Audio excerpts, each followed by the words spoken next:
Siya'y kapitan, Diyos ng lahat, papuri sa kaitaasan. Siya'y kapitan, ngayon at magpakailanman.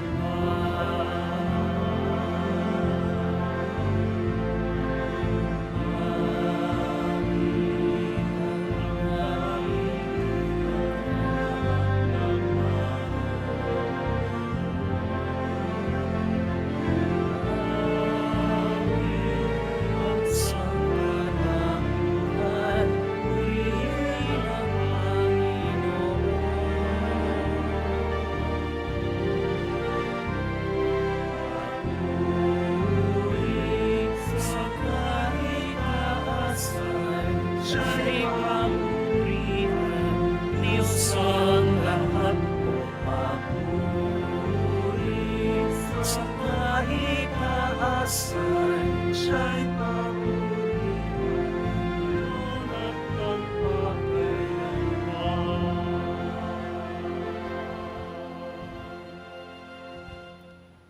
Simulan natin ang ating banal na pagdiriwang sa ngalan ng Ama at ng Anak at ng Espiritu Santo. Amen. Ang pagpapala ng ating Panginoong Hesukristo, ang pag-ibig ng Diyos Ama, at ang pakikipagkaisa ng Espiritu Santo naway sumainyong lahat. At sumaiyo rin.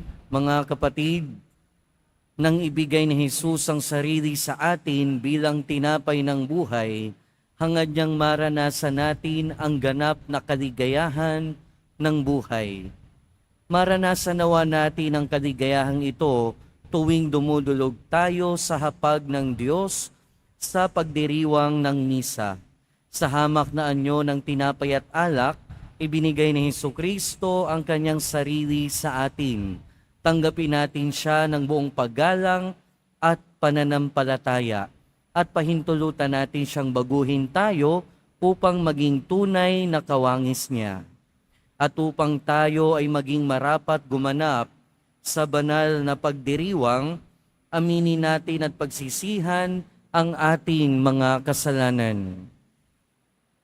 Inaamin ko Sa makapangyarihang Diyos at sa inyo mga kapatid, na lubha akong nagkasala sa isip, sa salita at sa gawa, at sa aking pagkukulang. Kaya isinasamo ko sa mahal na Birheng Maria, sa lahat ng mga anghel at mga banal, at sa inyo mga kapatid, na ako'y ipanalangin sa Panginoong ating Diyos. Kaawaan tayo ng makapangyarihang Diyos, patawarin tayo sa ating mga kasalanan, at patnubayan tayo sa buhay na walang hanggan. Amen. Panginoon, kaawaan mo kami. Panginoon, kaawaan mo kami. Kristo, kaawaan mo kami. Kristo, kaawaan mo kami. Panginoon, kaawaan mo kami. Panginoon, kaawaan mo kami.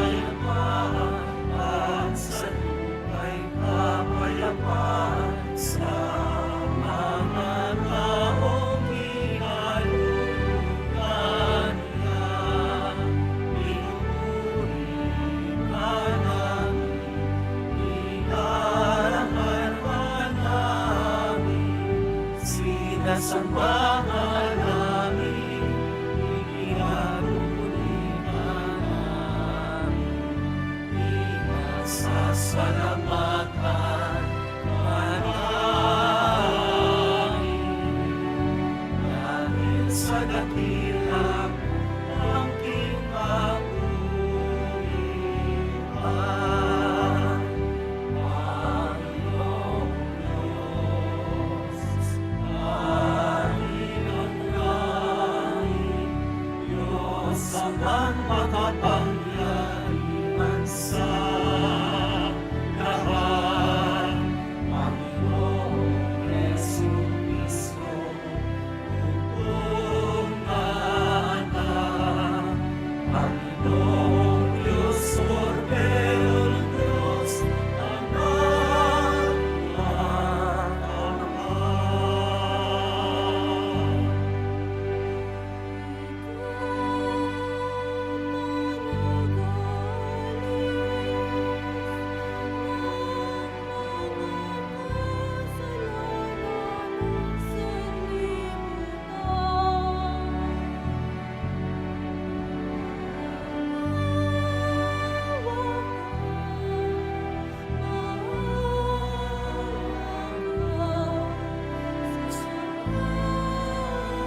Manalangin tayo.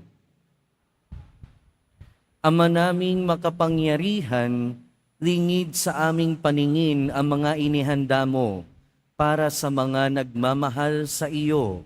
Padaluyin mo sa amin ang agos ng iyong pag-ibig upang sa pagmamahal namin sa iyo ng higit, makamtan namin ang iyong mga pangakong di malirip na hindi pa sumasagi sa isip namin o panaginip. Iniluluhog namin ito sa pamamagitan ni Hesukristo kasama ng Espiritu Santo, magpasawalang hanggan. Amen. Magsiupo muna po ang lahat. Pagbasa mula sa aklat ng mga kawikaan. Gumawa na ng tirahan itong karunungan na itinayo niya sa 7 patibayan. Nagpatay siya ng hayop, nagtimpla ng inumin. Ang misa ay inihanda, punong-puno ng pagkain. Katulong ay isinugo sa gitna nitong bayan, upang lahat ay abutin ng ganitong panawagan. Ang kulang sa kaalaman, dito ay lumapit. Sa mga walang muwang, ay ganito ang sinambit. Halikayo't inyong kainin ang pagkain ko, at tunggain ang inuming inilaan ko sa inyo. Lisanin ang kamangmangan upang kayo ay mabuhay, at ang landas ng unawa ang tahakin at daanan. Ang salita ng Diyos. Salamat sa Diyos. Magsumikap tayong kamtin ang Panginoong butihin. Magsumikap tayong kamtin ang Panginoong butihin. Panginooy aking laging pupurihin. Sa pasasalamat di ako titigil. Aking pupurihin kanyang mga gawa. Kayong naaapi, makinig, matuwa. Magsumikap tayong kamtin ang Panginoong butihin. Matakot sa poon, kayo kanyang bayan. Nang makamtan ninyo ang lahat ng bagay. Kahit mga leyon ay nagugutom din. Sila'y nagkukulang sa hustong pagkain. Ngunit ang sinumang ang poon susundin, sa anumang bagay hindi kukulangin. Magsumikap tayong kamtin ang Panginoong butihin. Lapit, ako'y dinggin mga kaibigan, at kayong ngayoy aking tuturuan, na ang Diyos ay dapat nating katakutan. Ang buhay masaya at mahabang buhay, di ba ninyo gustong inyong maranasan? Magsumikap tayong kamtin ang Panginoong butihin. Salitang mahalay at pagsisinungaling ay dapat iwasan at huwag babanggitin. Mabuti ang gawit, masamay layuan. Pagsikapang kamtin ang kapayapaan. Magsumikap tayong kamtin ang Panginoong butihin.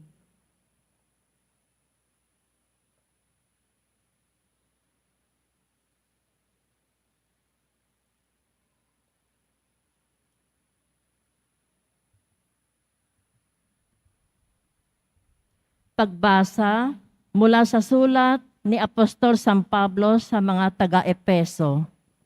Mga kapatid, ingatan ninyo kung paano kayo namumuhay.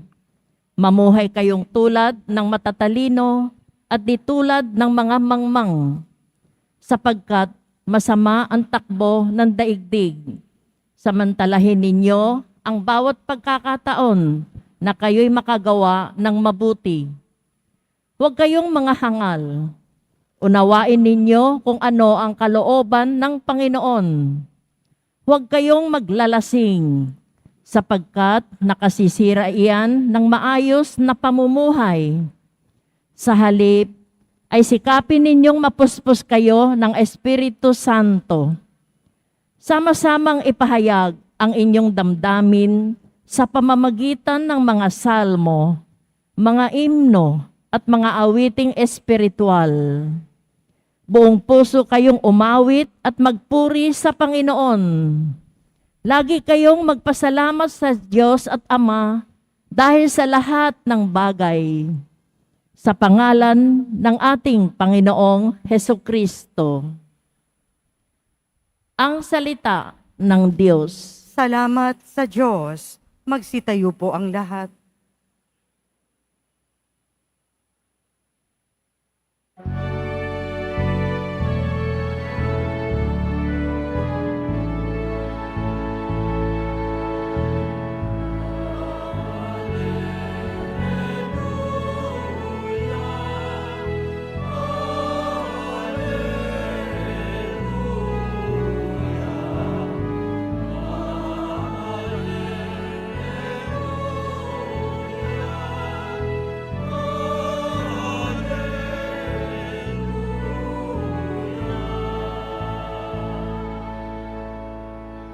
Ang sinumang kumakain sa katawang aking hain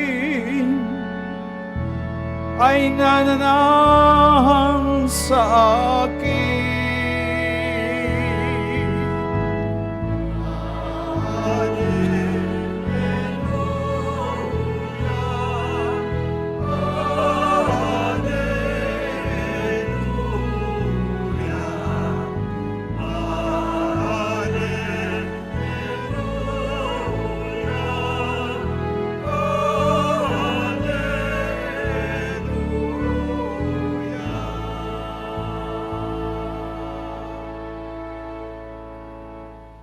Sumainyo ang Panginoon. At sumaiyo rin. Ang mabuting balita ng Panginoon ayon kay San Juan.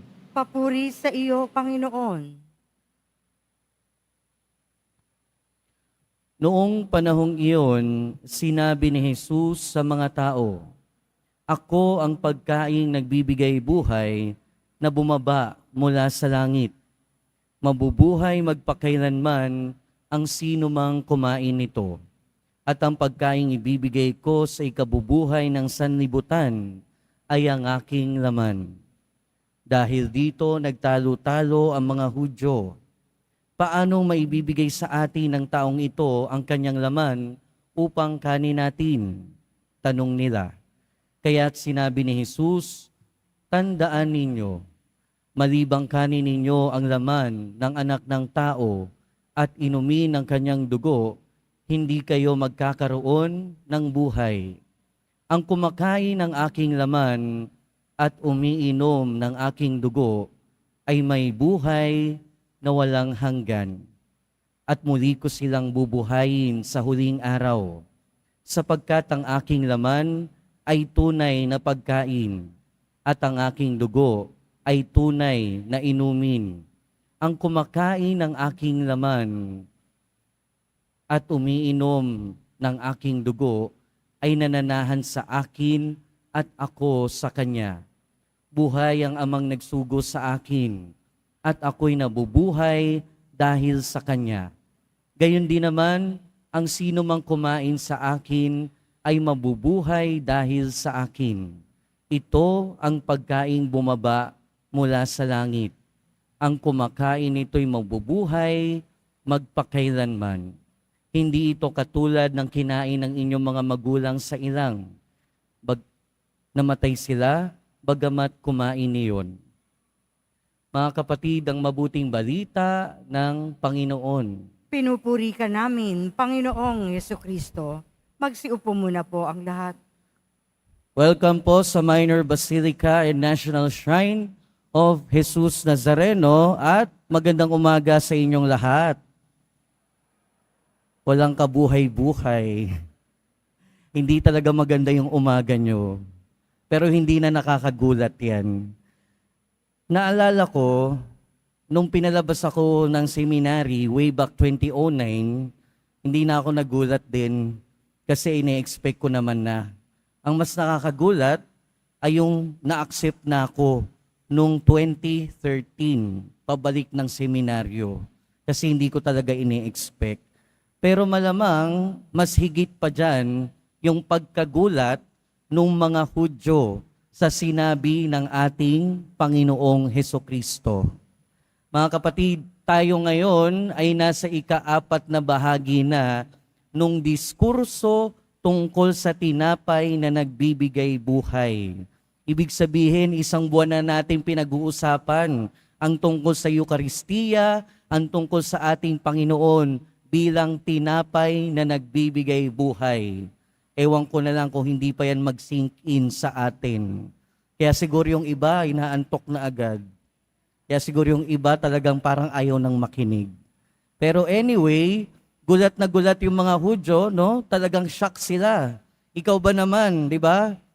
For example, kung sabihin ko sa inyo ngayon, kainin nyo yung laman ko, tsaka yung dugo ko. Inumin nyo. Hindi ba kayo magugulat nun? Ba, syempre talagang magugulat kayo nun. Kahit sino magugulat nun. Kaya talagang hindi madaling tanggapin kung ano yung sinasabi ng ating Panginoong Hesukristo sa Ebanghelyo. Dahil yung mga Hudyo, syempre sa kanila, hindi naman pwedeng kumain ng laman ng kapwa-tao.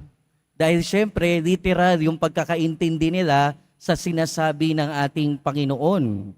At lalong hindi sila pwedeng uminom ng dugo. Pagkadugo nga sa kanila, madampian ka lang, magkasugat ka lang, matuluan ka lang ng dugo, talagang ituturing ka ng madumi.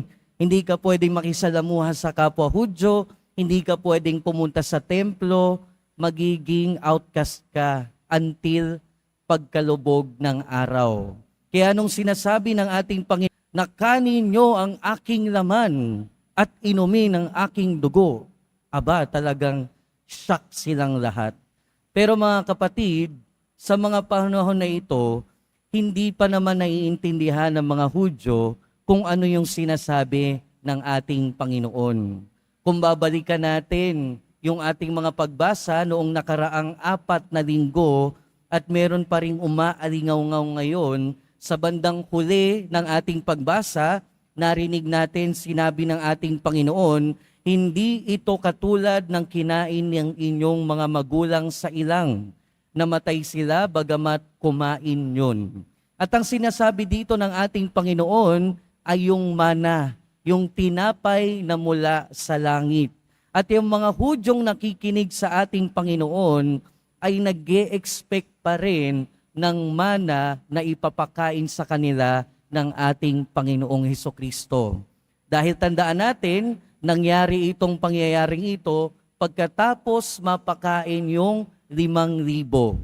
Ibig sabihin, yung mga nakikinig sa Kanya o karamihan na nakikinig sa Kanya, ang iniisip pa rin physical na pagkain, physical na pagkagutom pa rin. Pero ang kaganapan na sinisimbolo ng mana na tinapay na mula sa langit at ang kaganapan ng sinasabi ng ating Panginoon na kanin ng kanyang katawan at inumin ng kanyang dugo ay nangyari at natupad sa huling hapunan. At ano yung meron sa huling hapunan? Nagkaroon ng kauna-unahang misa. Nagkaroon ng Eukaristiya. Kaya nga hanggang ngayon, meron tayong Eukaristiya. At totoo, hindi ito katulad ng kinain nila noon. Kumain sila nung mana at sila'y namatay pa rin. But more than the physical death na sinasabi ng ating Panginoon ay yung pagkamatay din ng kaluluwa kung hindi natin kakainin ang katawan at dugo ng ating Panginoong Hesukristo saan yung tinapay at alak na lagi nating tinatanggap sa Eukaristiya. Ito na yung sinasabi niya. Kung gusto mo magkaroon ng buhay na walang hanggan, kanin ang kanyang laman. Kung gusto mo magkaroon ng buhay na walang hanggan, inumin ang kanyang dugo. At nasaan ang kanyang katawan? Nasaan ang kanyang dugo? Nasa Eukaristiya. Pero ang ibig sabihin din ng ating Panginoon, pag sinabi nating kainin ng kanyang laman at inumin ang kanyang dugo, ang ibig sabihin din nun ay pakikibahagi sa kanyang buhay. pakikibahagi sa kanyang buhay, kamatayan at muling pagkabuhay. Dahil hindi naman ibig sabihin na one time kumain tayo, tumanggap tayo ng ostya, hindi ibig sabihin nun automatic magkakaroon na tayo ng buhay na walang hanggan. Hindi yon one time, big time. Hindi yon once lang, okay na. Kaya nga linggo-linggo, tinatanggap pa rin natin siya. Kaya nga yung iba sa atin, merong debosyon sa Eucharistia at araw-araw tumatanggap ng katawan at dugo ng ating Panginoon. Dahil ang pagkain sa ating Panginoon, ang pagtanggap sa ating Panginoon ay pakikibahagi sa kanyang buhay. Pero mangyayari yon hindi lang isang beses. Nangyayari yon paulit-ulit, consistent, hanggang marating natin ang buhay na walang hanggan. Ibig sabihin, yung ating pagtanggap sa tinapay na nagbibigay buhay ay paghahanda doon sa sinasabi ng ating Panginoon na buhay na walang hanggan. Diba tayong mga tao, kumakain tayo para masustain ang ating katawan hanggang sa mamatay tayo. Pero in the same way, kailangang pakainin ng ating kaluluwa para masustain ito, para maging malusog ito hanggang marating ang buhay na walang hanggan. Kaya nga lagi din nating sinasabi, malamang sinabi ko rin sa nakalipas sa mga 3 linggo, na kung lagi nating tinatanggap ang ating Panginoong Hesukristo, sana lalo tayong nagiging katulad niya. At yun yung laman ng mga pagbasa natin ngayon. Sa unang pagbasa narinig natin sa aklat ng Kawikaan na ang karunungan dito ay inilalarawan bilang babae na nag-aanyaya sa piging. At nung mga sinaunang Kristiyano, tinatawag nila ang Eucharistia bilang piging ng karunungan. Sa ibig sabihin, tuwing nagsisimba tayo, tuwing nakakakinig tayo ng salita ng Diyos, tuwing tinatanggap natin ang katawan at dugo ni Kristo, supposedly nagkakaroon tayo at lumalalim ang ating karunungan tungkol sa ating Panginoon. In the same way, dapat lumalalim din ang ating karunungan sa ating tinatanggap. Karunungan natin tungkol sa buhay na walang hanggan. Karunungan tungkol sa ating Panginoong Hesukristo. Kaya nga sa Salmong Tugunan, ang paanyaya din sa atin ng ating tugon, magsumikap tayong kantin ang Panginoong butihin. Kinakamtan natin ang ating Panginoon tuwing tinatanggap natin siya sa Eucharistia. Pero yung kaganapan ng pagkamtan, yung kaganapan na kamti natin ang ating Panginoon ay mangyayari sa dulo ng ating buhay. Pero lagi nating tandaan, lahat ng ito ay pakikibahagi sa buhay, kamatayan at muling pagkabuhay ng ating Panginoon. Pero lagi din nating tatandaan, bago tayo nakibahagi sa buhay ng ating Panginoon, sa pamamagitan ng Eucharistia, sa pamamagitan ng kanyang salita, sa pamamagitan ng ating pagpapakabuti sa ating kapwa, bago natin nagawa ang lahat ng iyon bilang pakikibahagi sa buhay ng ating Panginoon, ang unang nakibahagi ay siya sa atin. Bago tayo nakibahagi sa kanyang kabanalan, nakibahagi ang ating Panginoon sa ating pagkatao. You know, merong prayer ang mga pari na hindi naririnig ng mga tao. Kapag binubuhos ang alak at tubig sa kopa, ang binubulong namin sa paghahalo ng alak at tubig na ito, naway makaisa namin si Kristo sa kanyang pagka-Diyos na nagpagindapat makaisa namin sa aming pagkatao. At yon ang kahulugan ng Eucharistia. Yon ang kahulugan ng pakikibahagi ng ating Panginoon sa atin at ating pagkikibahagi sa Kanya. Bago tayo nakibahagi sa Kanya, nakibahagi na siya sa atin dahil naging tao siya. dahil nagpakahirap, dahil nahirapan siya dahil sa atin, at dahil namatay siya sa krus ng dahil sa atin. Nabuhay, namatay at muling nabuhay ang ating Panginoon dahil sa atin, dahil nakibahagi siya sa atin.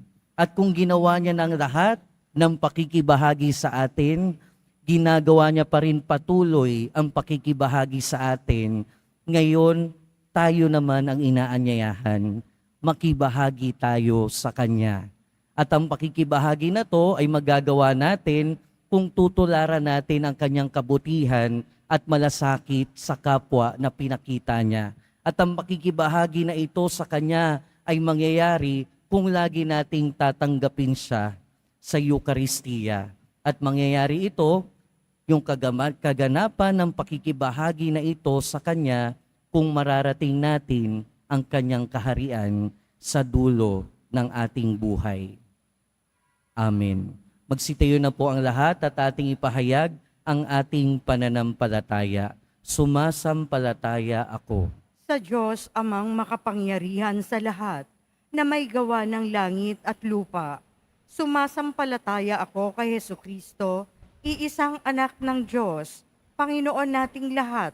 Nagkatawang tao siya lalang ng Espiritu Santo. Ipinanganak ni Santa Mariang Birhen. Pinagpakasakit ni Poncio Pilato. Ipinako sa krus, namatay, inilibing. Nanaog sa kinaroroonan ng mga yumao. Nang may ikatlong araw na buhay ng muli, umakyat sa langit, naluluklok sa kanan ng Diyos, amang makapangyarihan sa lahat.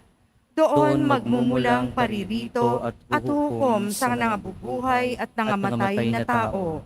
Sumasampalataya naman ako sa Diyos Espiritu Santo, sa banal na simbahang katolika, sa kasamahan ng mga banal, sa kapatawaran ng mga kasalanan, sa pagkabuhay ng muli ng nangamatay na tao, at sa buhay na walang hanggan.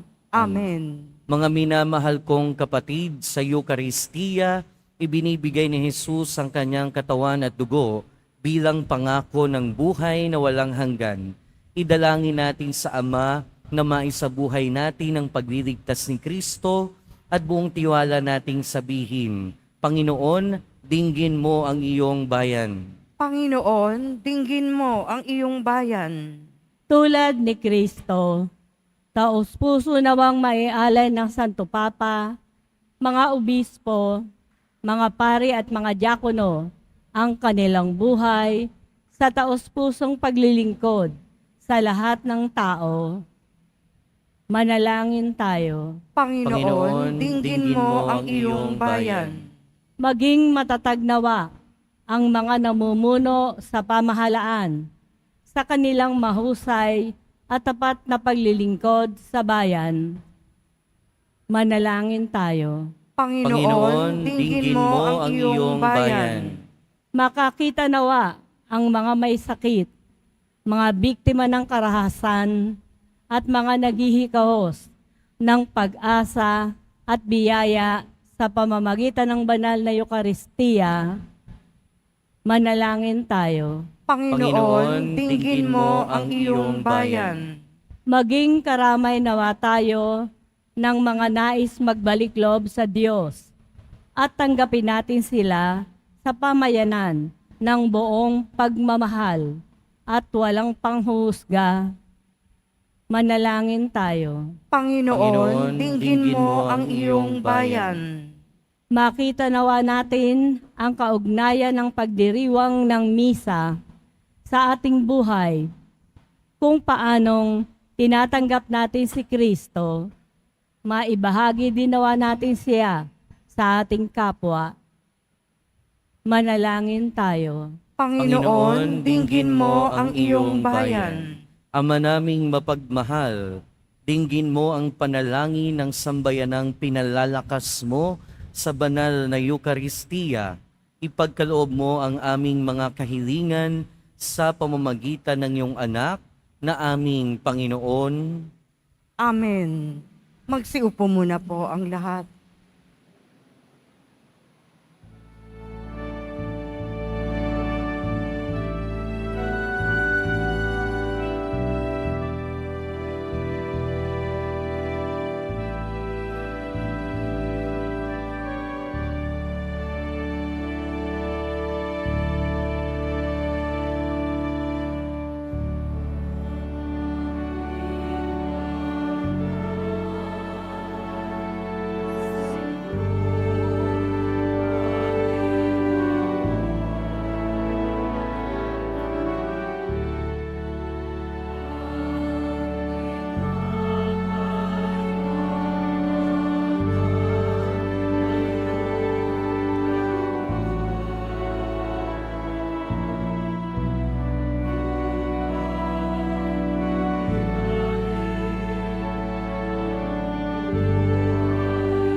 Magsitayo na po ang lahat.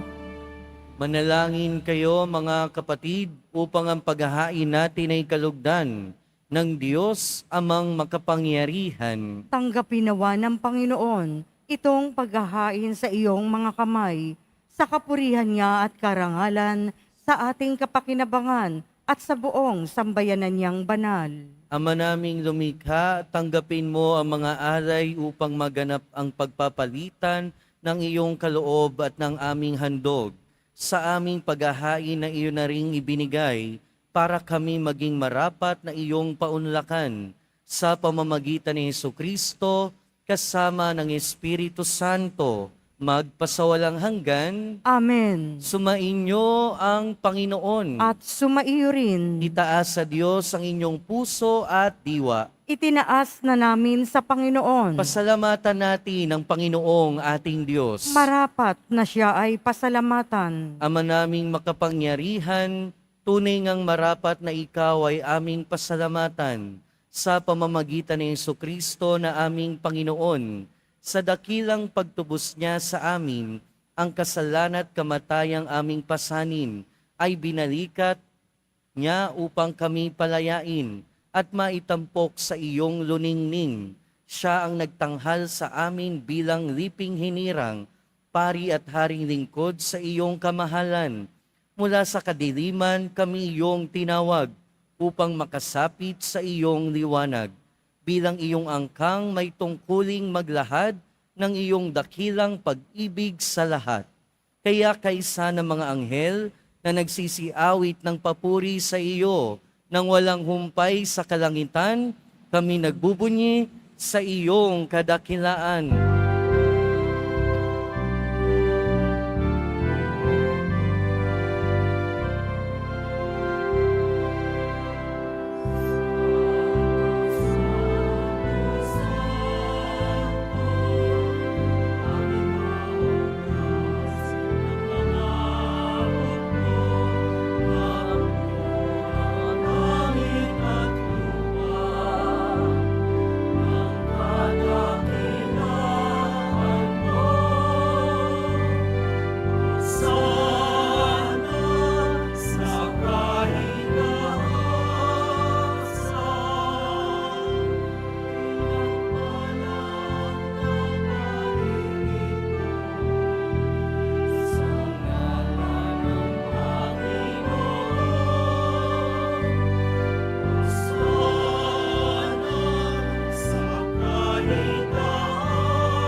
Magsiluhod po ang lahat.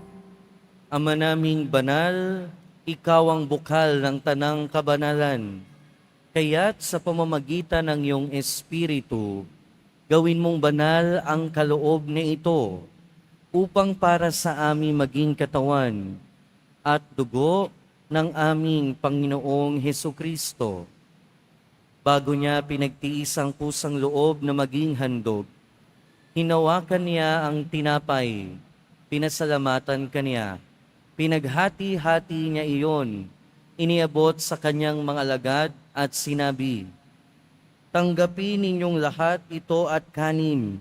Ito ang aking katawan na ihahandog para sa inyo."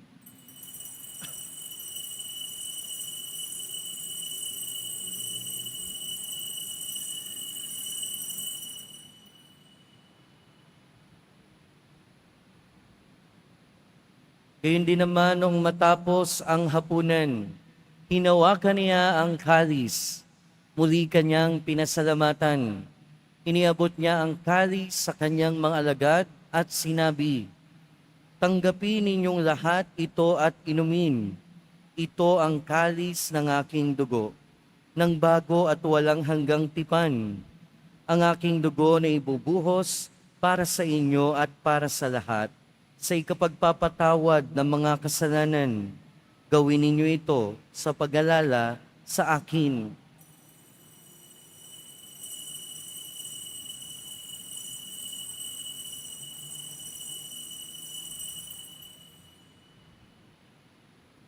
Magsitayo na po ang lahat.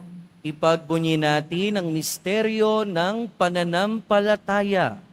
Si Kristo'y namatay, si Kristo'y nabuhay, si Kristo'y babalik sa wakas ng panahon. Ama, ginagawa namin ngayon ang pag-alala sa pagkamatay at muling pagkabuhay ng iyong anak. Kaya tiniaalay namin sa iyo ang tinapay na nagbibigay buhay at ang kalis na nagkakaloob ng kaligtasan. Kami nagpapasalamat dahil kami iyong minarapat na tumayo sa harap mo para maglingkod sa iyo. Isinasamo namin kaming magsasalo-salo sa katawan at dugo ni Kristo ay mabuklod sa pagkakaisa sa pamamagitan ng Espiritu Santo. Ama, lingapin mo ang iyong simbahang laganap sa buong daigdig. Puspusin mo kami sa pag-ibig, kaysa ni Francisco na aming Santo Papa, at ni Jose na aming Obispo at ng Tanang Kaparian. Alalahanin mo rin ang mga kapatid naming nahimlay, nang may pag-asang sila'y muling mabubuhay, gayon din ang lahat ng mga pumanaw. Kaawaan mo sila at patuloyin sa iyong kaliwanagan. Kaawaan mo at pagintapating kaming lahat na makasalo sa iyong buhay na walang wakas, kaysa ng mahal na Birheng Maria na Ina ng Diyos, ng kabiyak ng puso niya si San Jose, kaysa ng mga apostol ni San Juan Bautista, at ng lahat ng mga banal na namuhay dito sa daigdig ng kalugod-lugod sa iyo. Maipagdiwang nawa namin ang pagpupuri sa ikararangal mo sa pamamagitan ng iyong anak na aming Panginoong Hesukristo. Sa pamamagitan ni Kristo, kasama niya at sa Kanya, ang lahat ng parangal at papuri ay sa iyo, Diyos amang makapangyarihan, kasama ng Espiritu Santo, magpasawalang hanggan.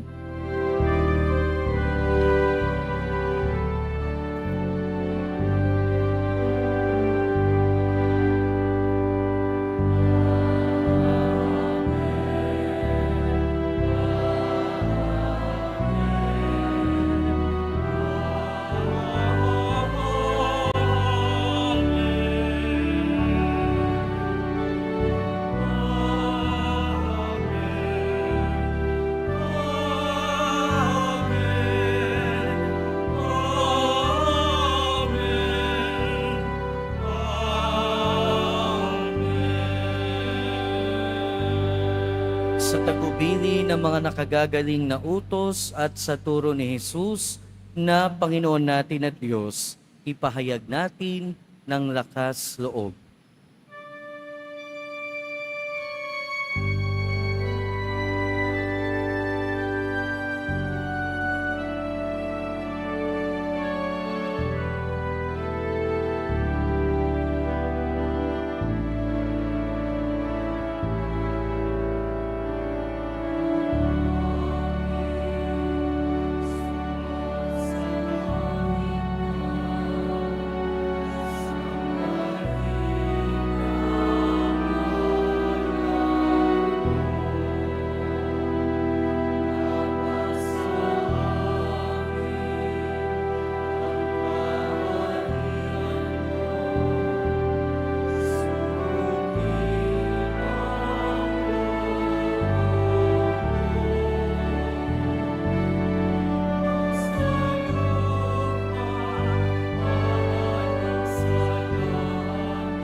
Inihiling namin kami adya sa lahat ng masama, pagkalooban ng kapayapaan araw-araw, iligtas sa kasalanan at ilayo sa lahat ng kapahamakan. Samantalang aming pinananabikan ang dakilang araw ng pagpapahayag ng tagapagligtas naming si Hesu Kristo. Sapagkat iyo ang kaharian at ang kapangyarihan at ang kapurihan magpakailanman. Amen. Panginoong Hesu Kristo, sinabi mo sa iyong mga apostol, kapayapaan ang iniiwan ko sa inyo. Ang aking kapayapaan ang ibinibigay ko sa inyo. Tunghayan mo ang aming pananampalataya at huwag ang aming pagkakasala. Pagkalooban mo kami ng kapayapaan at pagkakaisa ayon sa iyong kalooban, kasama ng Espiritu Santo, magpasawalang hanggan. Amen. Ang kapayapaan ng Panginoon ay laging sumainyo. At sumaiyo rin. Magbigayan tayo ng kapayapaan sa isa't isa. Peace be with you po. Kordero ng Diyos, na nag-aalis ng mga kasalanan ng sanlibutan, maawa ka sa amin. Kordero ng Diyos, na nag-aalis ng mga kasalanan ng sanlibutan, maawa ka sa amin. Kordero ng Diyos, na nag-aalis ng mga kasalanan ng sanlibutan, ipagkaloob mo sa amin ang kapayapaan. Magsiluhod po ang lahat.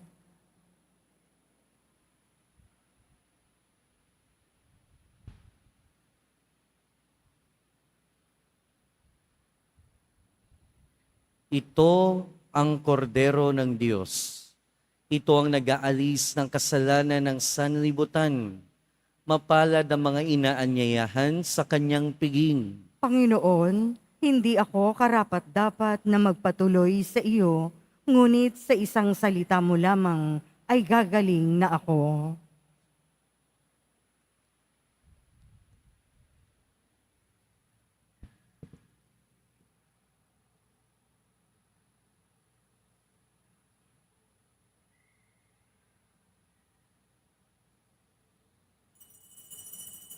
Para po sa lahat ng tatanggap ng banal na komunyon, sasagot po tayo ng amen. Pagkasabi ng pari o ng lay minister ng katawan ni Kristo at isubo agad sa bibig bago umalis sa harapan ng pari o lay minister. Sumunod po tayo.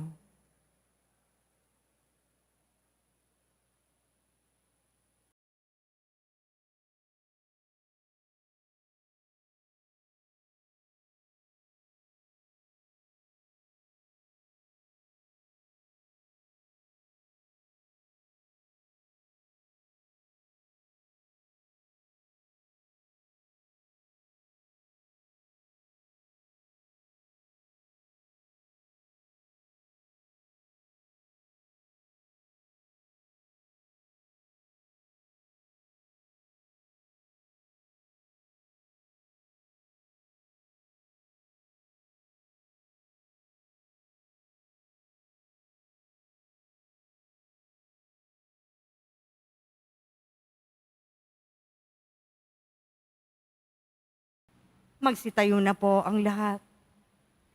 Manalangin tayo. Ama naming mapagmahal, sa banal na pakikinabang, si Kristo ay aming pinagsaluhan. Hinihiling namin kami maging katulad niya sa langit, pakundangan sa kanyang pagiging aming kaparis, bilang tagapamagitan, kasama ng Espiritu Santo, magpasawalang hanggan. Amen. Sumainyo ang Panginoon. At sumaiyo rin. Mahal na poong Jesus Nazareno, inihayag mo sa pamamagitan ng krus ang walang maliw na pag-ibig ng Diyos sa sangkatauhan. Pakinggan mo ang kahilingan ng iyong angkan na nagsusumamo sa iyo. Makamtan nawa nila ang inyong katugunan at tanggapin ang kasagutan na may utang na loob na tinatanaw. Basbasan din po ninyo ang mga daladala nilang imahen at dasalan sa pamamagitan ng bendisyon na ito, naway maalala nila ang mga pangako nila noon sa binyag, na ikaw ay kanilang iibigin at paglilingkuran bilang Panginoon, magpasawalang hanggan. Amen. At pagpalain kayo ng makapangyarihan at mapagmahal na Diyos, ng Ama at ng Anak at ng Espiritu Santo. Amen. Humayo kayong taglayang kapayapaan ng Poong Jesus Nazareno. Salamat sa Diyos.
Nazareno,